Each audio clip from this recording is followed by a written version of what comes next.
All right, everyone. So thank you. Fred, do you want to start sharing your screen?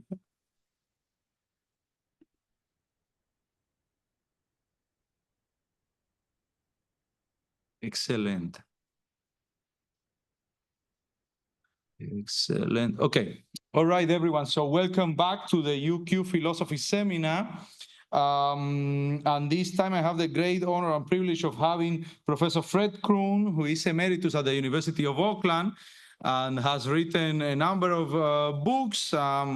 Very prominently, he is an editor of the Cambridge Element series in philosophy and logic. And Fred is going to be talking to us today about simulating Routley. So please, Fred, take it away. The floor is all yours. Thank you very much, Guillermo. At least one of you, Ed, has heard a version of this talk before, so apologies. I hope there's been some improvement, but he can tell me if that's so or not. So let me begin by talking a bit about why I chose this topic. When you're retired, you're allowed to think about the past, and in my case, the past has included interaction with Routley, who I considered a friend. I mean, Routley was sometimes a difficult person to be friendly with, but we got on well, and I liked him and his work a lot. Now, Routley would have turned 90 this year, so that shows you how much time has passed. What I want to talk about is Routley's metaphysical views, and oopsie, and in particular his views about existence and non-existence, which are views that I encountered as a student way back, and I enjoyed talking to Routley about them. So here's a well-known passage from a paper he wrote for Philosophy and Phenomenological Research in '82. It was an attempt to get his views better known. He'd written his Monong's Jungle book, but there was a huge tome, and this was an attempt to get his views into a larger audience. It was, of course, a paper against Quine, so it relates to Quine's on what there is. He says most things do not exist. For everything that exists, for instance, 3 Mile Island nuclear reactor, an odd product of the null set, and by the way, here he is having a dig at Quine's view of ontological reduction, which had talked about reducing everything to numerical things, or at least abstract mathematical things.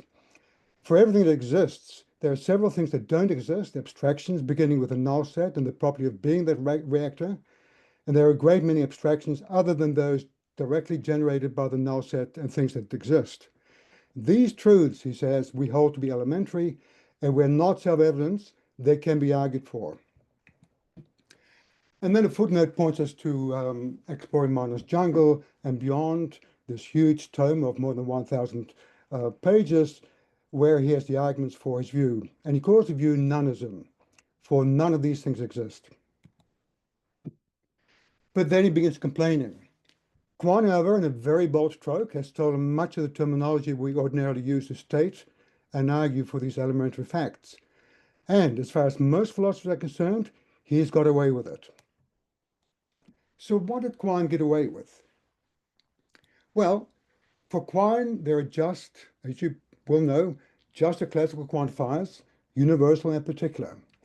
There is, for Quine, just means there exists, existence in the broadest possible sense. Everything is every existing thing. On what there is, Quine makes it clear that he doesn't mind if you want to reserve the word exists to just spatiotemporal things, but he insists he's talking about existence in the broadest possible sense, as encompassing everything at all. He also has a view about ontological commitment, a well-known view that says that the quantifiers thus understood are the indicators of ontological commitment. To know what our theories are ontologically committed to, we need to formulate them in regimented form as theories in classical first-order logic. And then, having done this, the theory to choose is the one that is epistemically best. So that very briefly is Quine. Routley objects. And by the way, I'm using the name Routley, not Sylvan. I know he changed the name to Sylvan later on in life, but the work that we're talking about, he worked on when he was still called Routley, Richard Routley.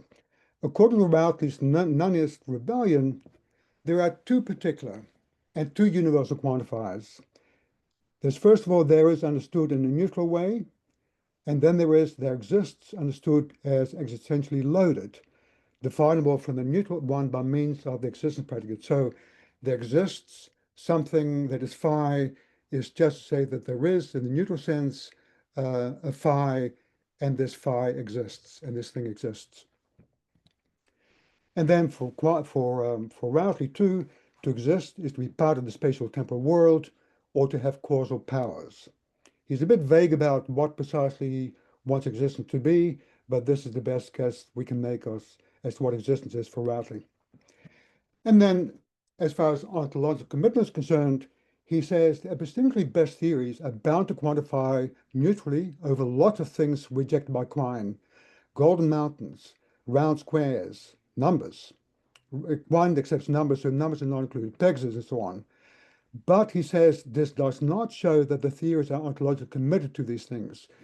They are, if you like, committed to them, but they're not part of ontology. They're just objects. There are these things, but they don't exist in any sense whatsoever. But of course, Routley wasn't the last, and to have a view like this, and others have continued the nonist rebellion. The famous exponents of this, of course, Graham Priest, but many more besides. There's Franz Berto, Dolf Rami, to name just a few. There are nonist variations.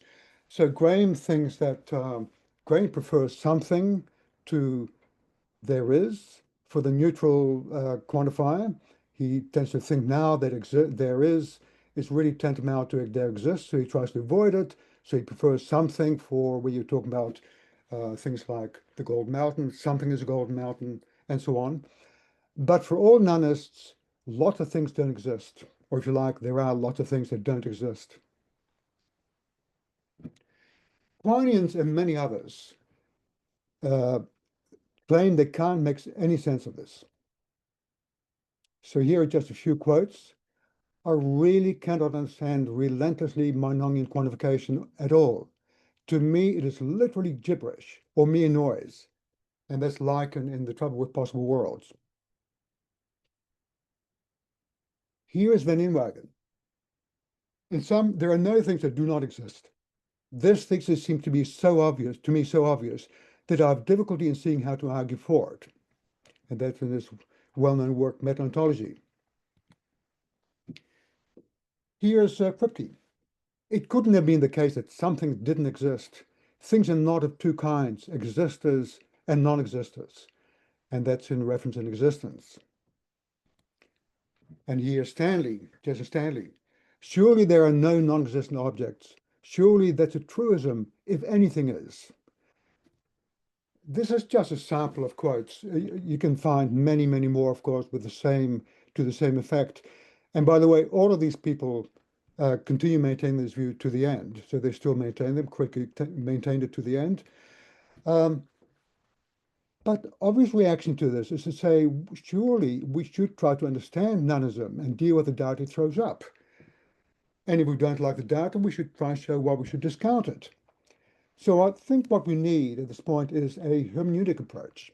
We should try, if we don't like the data that Routley and his followers rely on, we need to understand from our point of view, the point of view we accept, using whatever resources we can, why the claims highlighted by nonists might seem so compelling. And surely many of them do. We'll get onto this later on. So one thing we might do, if you try to be hermeneutic about this, is stress the role of the imagination in Routley thought experiments. Now, this is something I tried with Meinong in a paper published a long time ago. Was Meinong only pretending? Where I tried to show that Meinong got close to a view that said, well, you know, we imagine that there are things like the Golden Mountain. We pretend that there are. We we um, we put ourselves in a kind of frame of mind where there are such things, and then we try to work out what these things are like. So we imagine there's a Golden Mountain. We think hard about it, and as we imagine it, we see that this thing must be golden and a mountain. It must have a height, although the height is not given, and so on and so forth. So Martin got close to something like that point of view, so I argued in this paper, in his own work. Um, and I remember talking to Routley along these lines. I tried to get him to see that, well, maybe the kind of thought experiments that you, Routley, talk about can be understood in a different way. Perhaps we can understand this involving imagining that things are a certain way, and imagining is not to say the world is a certain way, it's just to take a certain kind of non-factive stance. And then from that imaginative stance, we then work out what these things that we're imagining are like. Of course, he didn't accept this, but it was my attempt to be hermeneutic about the attempt, about the view, which was a view I couldn't understand, being brought up, as many of us have been, as classical logicians. So the rest of this paper is going to focus on this hermeneutic task. I'm going to begin with David Lewis's famous attempt to understand Lewis in his Mind paper of 1990, Nonism or Allism. So that's where I'll begin in the next section, and then I'll talk about the nonist reaction. Then we'll take a detour through Lewis's work on quasi-realism as fictionalism, which was a much later piece. And then I'll try and argue that there's a way of taking nonism with a Lewisian grain of salt. Whether that's convincing to any of you is a different matter, but that's the thing I'll talk about at the end. So first of all, to Lewis and his argument in nonism or Allism. So Lewis, because Lewis died again about 20, in this case about 25 years ago, 24 years ago. I think he would have been 84 this coming year. At the start of nonism or Allism, Lewis contrasts what he calls uncontroversial existence with what he calls controversial entities, such as past and future things, the dead who have ceased to be and those who are not yet even perceived, unactualized possibilia, universals, numbers and classes, and monomian objects, incomplete or inconsistent or both. He then writes, an expansive friend of the entities who says that all these entities exist may be called an allist. A tough desert dweller who says that none of them exist may be called a nonist. In between come most of us, the pickers and choosers, some but only somists. Then he asks, can we take Routley at his word when he declares himself be a nonist? And he says, well, that all depends on who the we are. He then reminds his readers that, and he talks about we of the establishment. We of the establishment think that there's only one kind of quantification. The several idioms of what we call existential quantification are entirely synonymous and interchangeable. It doesn't matter whether you say some things are donkeys, or there are donkeys, or donkeys exist. You mean exactly the same thing, whichever way you say it. The same goes for more vexed cases. It doesn't matter whether you say some famous fictional detective uses cocaine, there is a famous fictional detective who uses cocaine, or a famous cocaine using fictional detective exists. Whether true or false, all three statements stand or fall together.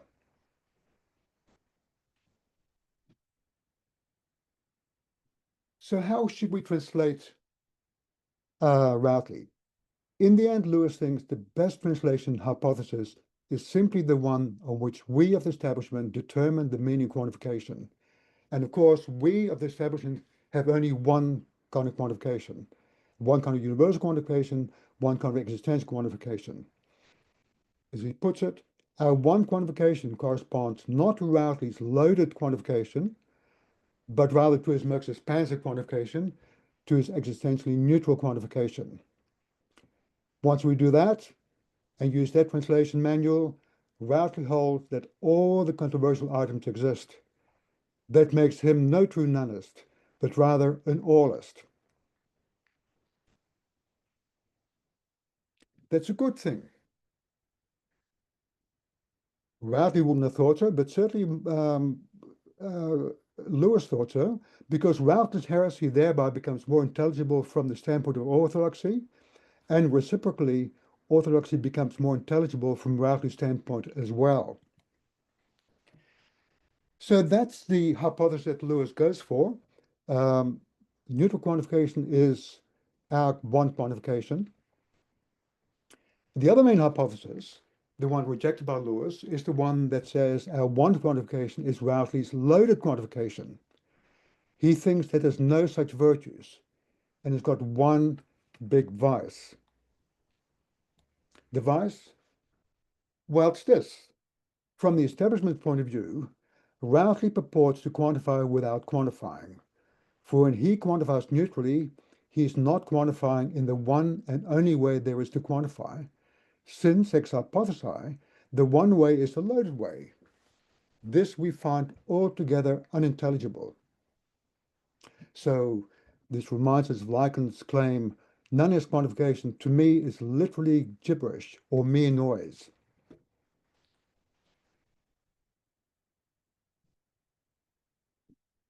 Routley might have one further trick up his sleeve, says Lewis. Maybe he's engaging in some kind of simulated quantification when he quantifies without quantifying.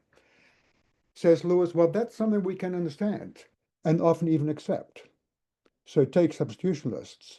They simulate quantification over official characters, which they don't accept, by quantifying for real over fictional names. In a slightly different way, Prior and Fine simulate quantification over past and future or unactualized things. They don't accept those by quantifying within the scope of tense and modal operators. So they seem to be quantifying over past and future and unactualized things, but that's mere, it just looks like that. In fact, they're quantifying within the scope of tense and modal operators, so not quantifying over those particular things. There are many, many ways, says Lewis, to simulate quantification and thereby quantify without quantifying. So then the question is, well, is Routley perhaps doing that? Is he quantifying without quantifying by simulating quantification in that kind of way? No. Says Lewis, no textual evidence in favor of neutral quantification being an exercise in such deceptive simulation. And that seems right. I mean, as he points out, if it were, Routley would have no reason to present himself as a heretic. And he is a heretic. Routley was proud to be a heretic. So this is not the right way to understand Routley. So there we have it. So what was your reaction to this hermeneutic exercise by Lewis on Routley? The establishment, of course, applauded, not the counter-establishment. The nonist reaction, by and large, was, well, Lewis was simply wrong in his choice of translation manual. The best translation, they thought, Routley's existential loaded quantification is just the establishment's one quantification. They were just blind to there being a neutral version that took care of all kinds of things which they refused to accept. So for Routley, his existential loaded quantification is the one that we of the establishment go for. Why is that so? Why would Routley say that's the best translation? I don't know that Routley engaged himself in this debate, but others have, and I'll try and recover some of the debate. Here's one way of doing it, and it's a way of debating the issue that tries to get us back on neutral territory, because it's all a matter of which is the best theory of what exists means. And here we have Van Inwagen on the same side as the Monongians as far as that question is concerned. Here's Van Inwagen. The neo-Monongians and I mean the same thing by the unrestricted quantifiers. We just have different theories about what exist means. And Franz Berto quotes this approvingly in his There is and is in there is, monomic quantification and existence. So that's the first point. It's all a matter of what just about theory of what exists means. And secondly, there's ample evidence for the theory that exists means what nonists say it means, and that there is, something is, are as lightweight as nonists claim it is. Okay, so that's the best kind of reason I've seen. So what then is the evidence that nonists rely on to say that exist is best is interpreted in this kind of way? Well, for nonists, the best evidence for their own theory of exists is, to quote Berto, and Priest has said many similar things in lots of places, the number of common sense quantified claims they heard since they were children uttered by people from their linguistic community, such as, for instance, and here's a bunch of them, there is something which has been sought by many, namely the site of Atlantis, but it doesn't exist.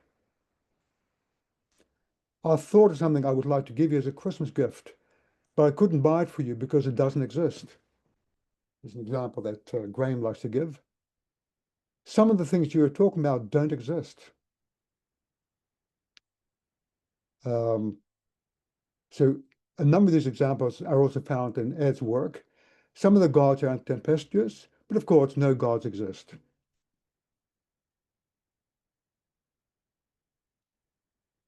Right, so there's the evidence. And surely nonists are right that the establishment needs to reckon with such nonist locutions. This is what Lewis says.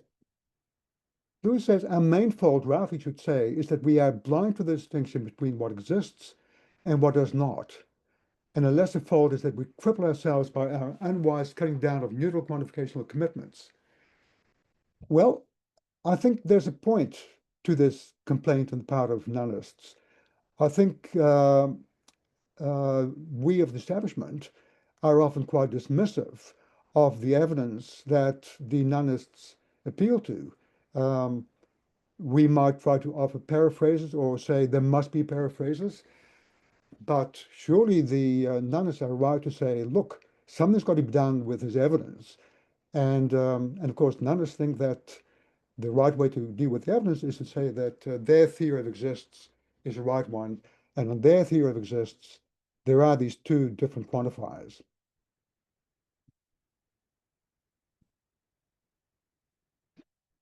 I'm now going to take a detour through a different part of Lewis's work.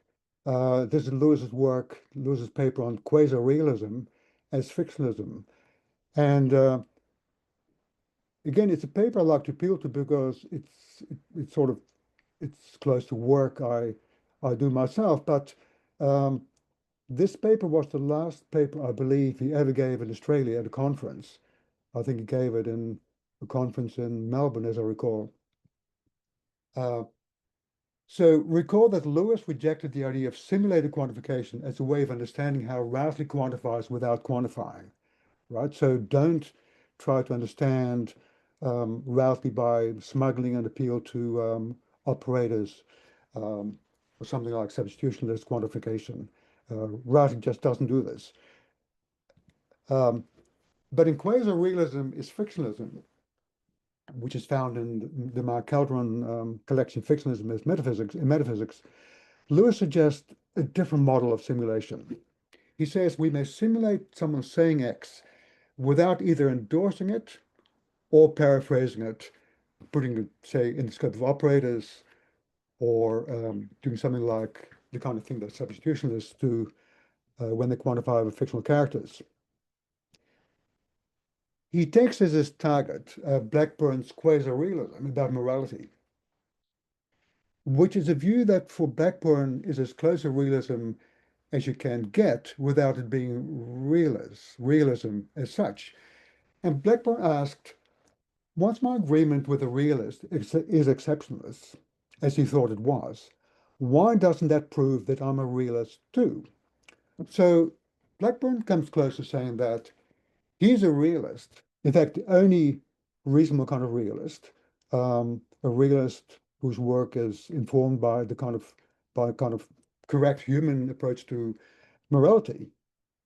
And he asks, why don't I count as a realist? And Lewis responds, well, uh, no, we shouldn't look for something the realist says that the quasi-realist will not echo. For ex hypothesi, there's no such thing. Rather, to distinguish realism from quasi-realism, and Lewis did see there to be a difference, rather we look for something the quasi-realist says that the realist will not echo. And when that's what we look for, we find it. So the realists and the quasi-realist linguistic dispositions are not, after all, just alike. So how so? Well, what we find, says Lewis, is a disowning preface.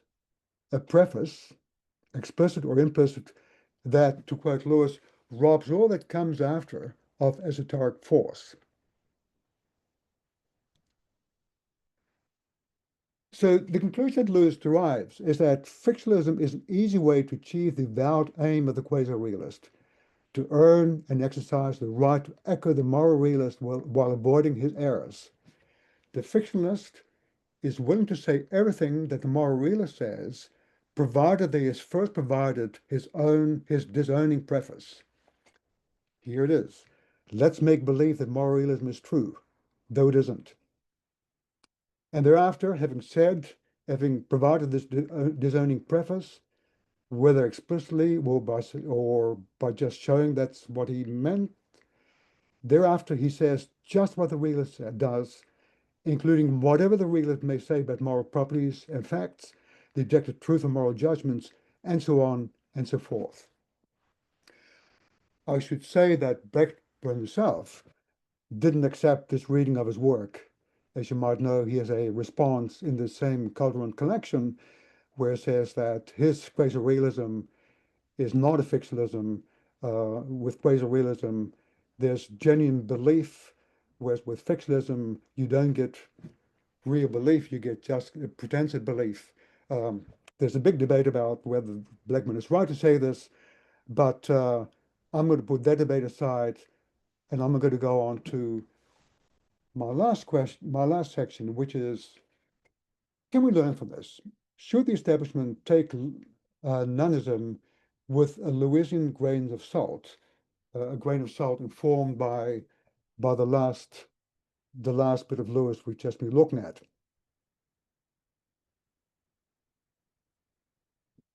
So here's the question. Could we of the establishment simulate Routley in this way? Could we do the following? Could we look at Routley's work, and once we've added a disowning preface, psst, let's make believe that the nonist account of the quantifiers is correct, even though it isn't? Can't we just go along with Routley and his way of speaking without treating it in a serious spirit? So this would be a simulation on the cheap.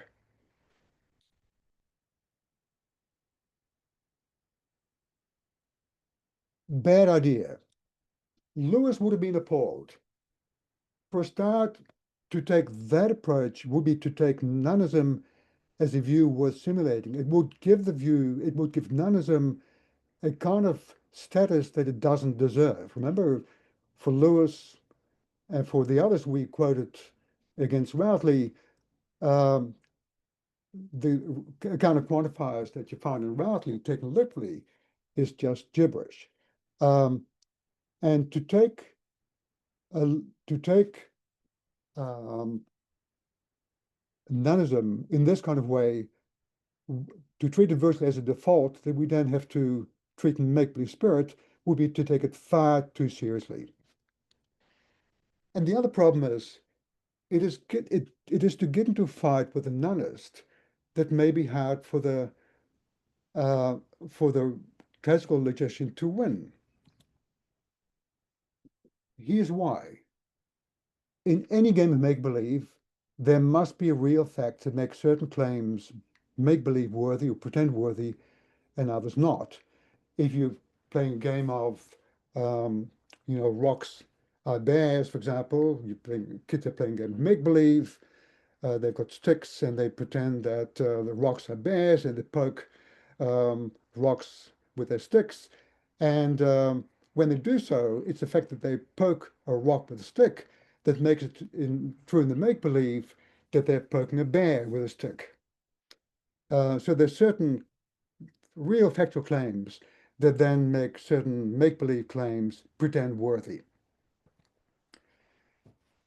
That being so, we must say what makes nonist statements like the following true in the make-believe that nonism is correct. So here we take one of our typical examples of the kind that Franz Berthe cited, that Graham likes to cite, that I'm sure Ed has cited too. I thought of something I would like to give you as a Christmas gift, but I couldn't buy it for you because it doesn't exist.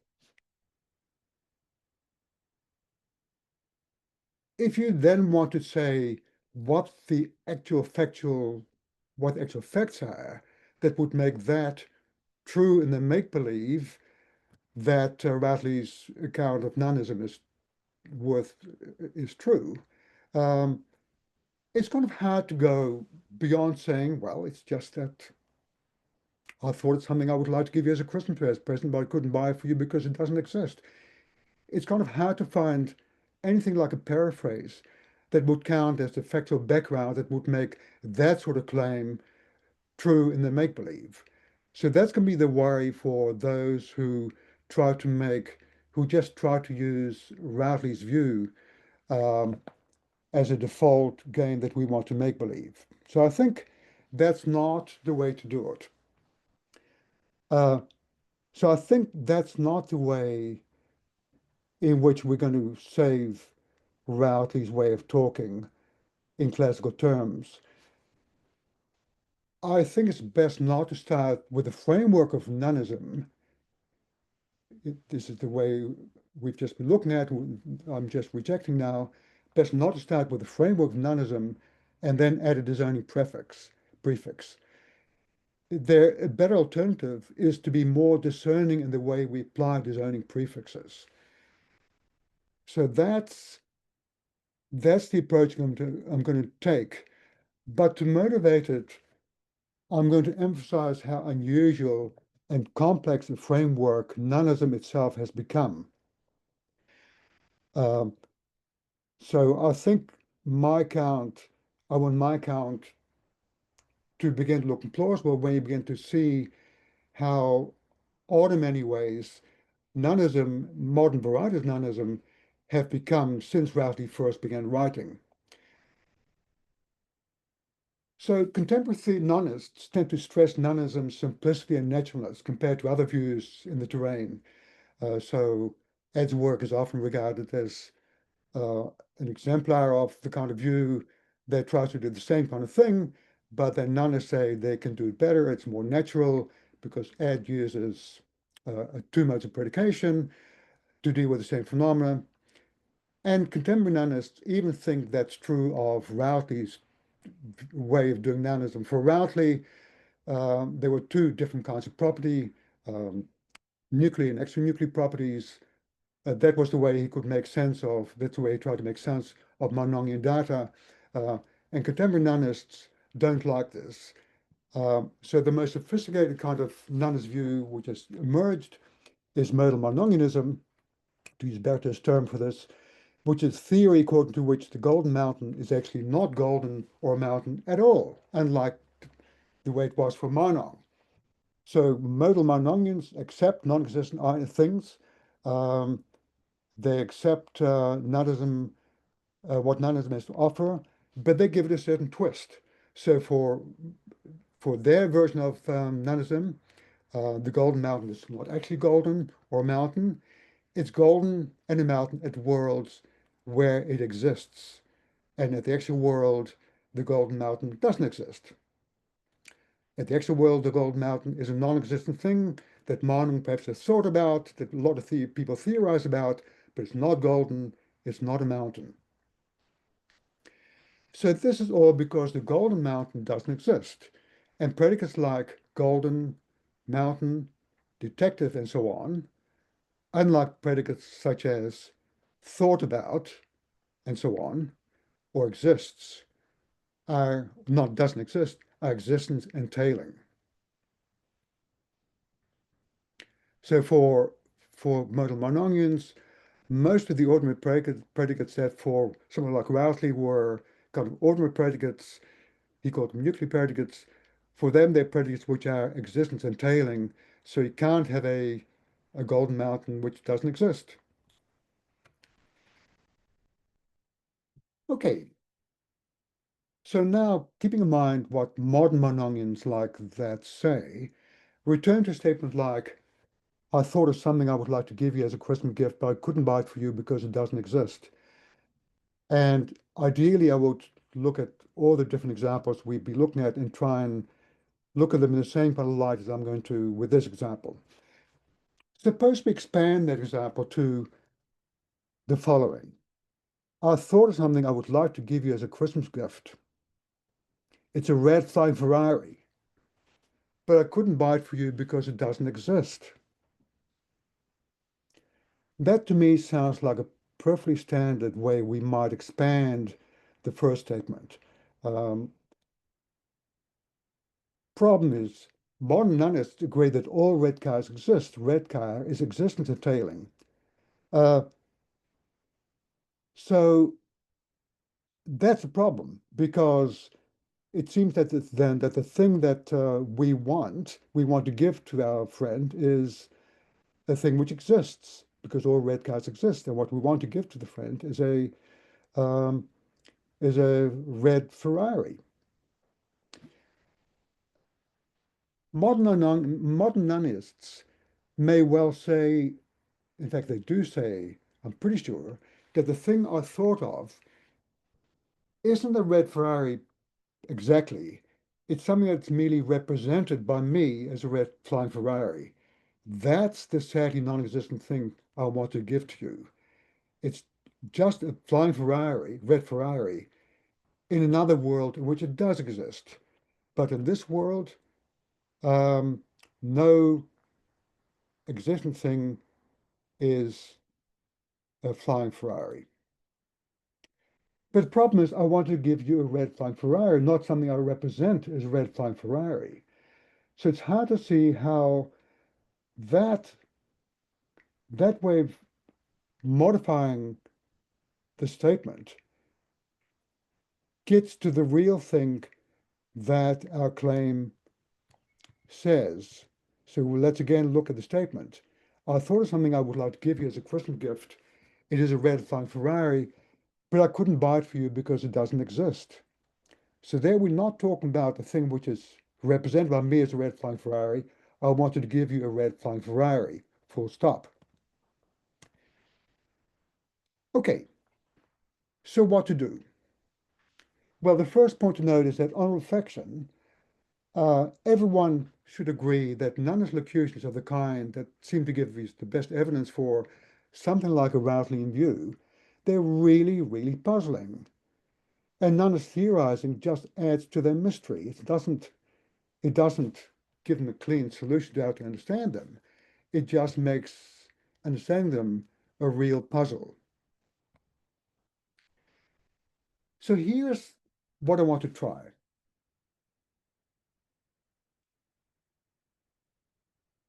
Of course, one thing we might try is go a route which is rather very different, a route that Ed has taken, which is to use this distinction between two modes of predication. But here's another way of doing it, using Lewis's account of disowning prefaces. Now, a disowning preface was something that wasn't play in my early attempt when I talked to Routley about a sympathetic understanding of the data that favored nonism. So I tried to tell him, look, maybe all that's happening is that we imagine that there exists a golden mountain, um, and in our imagining, we focus on this object. And now we can say that in a way, such a thought experiment relies on a disowning preface, because let's imagine is a disowning preface. We're not saying here's here's the fact. We're saying, Psst, let's imagine, and then we go into framework in which lots of things are true. There's a golden mountain, it has certain properties, it has a height and so on. And we then reflect on this and we say things like the golden mountain is golden and the mountain, although doesn't exist. So that was the thought experiment. That was the way I tried to relay my account of the thought experiment to Routley, and of course he rejected this. But here now comes my suggestion about how and what I might be disowning when I say something like, I thought of something I would like to give you as a Christmas gift. It's a red flying Ferrari, but I couldn't buy it for you because it doesn't exist. So remember, I'm taking a stance which is in a Lewisian framework. I'm sticking with the classical quantifiers. Um, I'm going to go with Lewis's idea of simulation in the second sense, not via operators, but via something like disowning prefaces. When I say when I make that kind of claim, when I say, I thought of something I would like to give you as a Christmas gift, it's a red flying Ferrari, but I couldn't buy it for you because it doesn't exist. It looks as if I'm representing a thought, the world as containing certain things. There is an implicit disowning preference. So this is now my Lewisian take on what's going on, using the idea of a disowning preference. There's an implicit disowning preference to describe what I want to give you. I'm not describing the world, but doing as if the world conforms to my wants. So within having given this disowning preference, and now about to describe the world doing as if the world conforms to my wants, I now start describing the things this thought experiment throws up. Exactly what we do when making lists for Santa Claus, say. So I mentioned the red flying Ferrari. That's one thing I want. Or I might want a Superman cape, or I might want this and that. All these things, for example, a red cat that flies, all these things exist. Uh, we don't need to say that because, of course, it exists. So we don't say it exists. No need for that. But then, having said what I want, or within the scope of this disowning preface, I then want to say what the world is really like.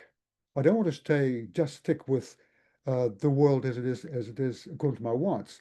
I want to say what the world is really like. My wants aside, that red flying Ferrari doesn't exist. There's no such thing. So I've got to use doesn't exist. So I say it's a red flying Ferrari, but I couldn't buy it for you because it doesn't exist. So that, on this account, is first of all disowning in Lewis's sense, followed by back to the real world disavowal, to use Ken Walton's word for this. So Walton, as you will know, is very much in the frame of theories where pretense plays a large role, and he thinks that, looking especially at fiction, when you say things like, when you talk about, first of all, Hamlet, and then eventually you want to say, well, Hamlet doesn't exist, you first of all pretend to talk about a real thing, and then finally you disavow the claims to existence, and that's what you do when you say Hamlet doesn't exist. But there's a problem, surely. Surely if the speaker says it doesn't exist, they're still using exists in the manner of nonists. Well, yes and no.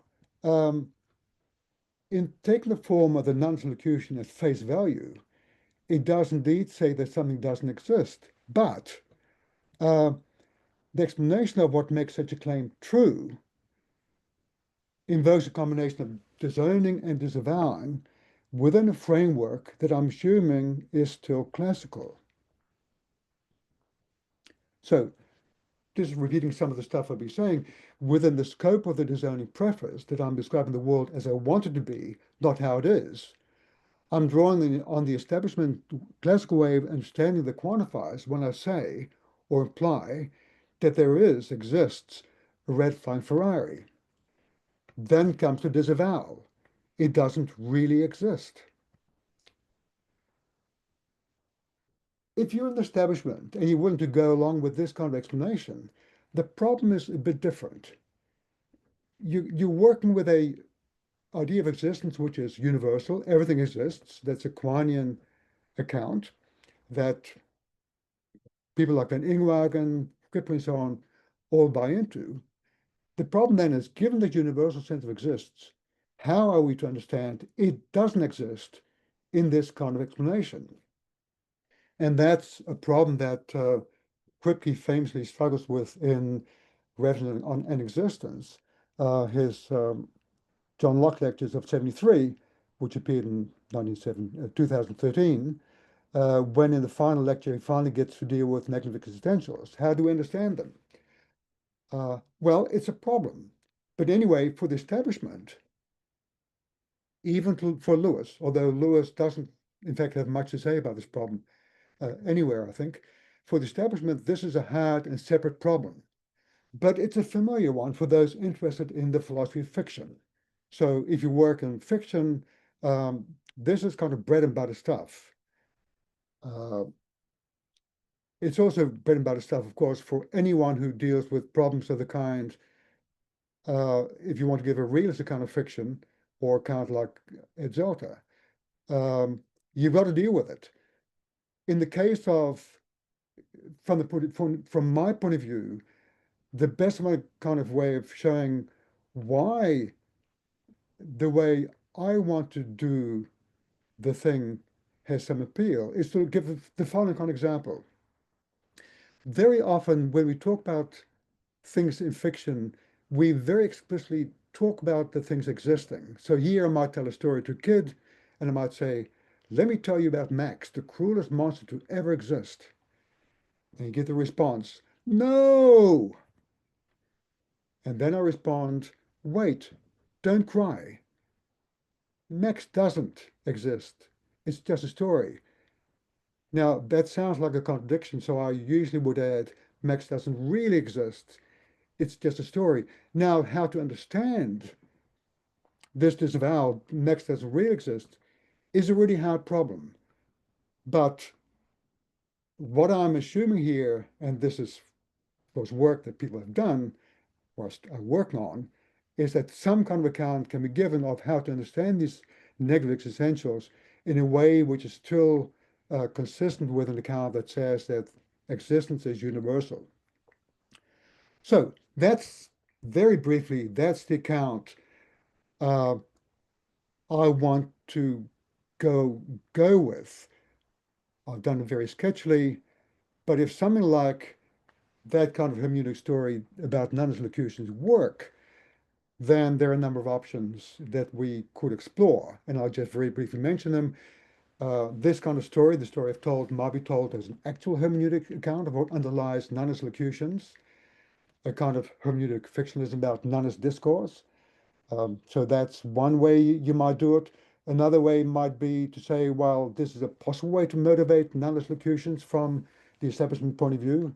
So here might take a more skeptical point of view, perhaps, not entirely certain if this is the right way, but one way. In either case, if this sort of account has promise, I say if successful, it's too strong, of course, it gives the establishment a way of going along with nonist locutions without being nonist, a way of simulating Routley without being Routley. Thank you.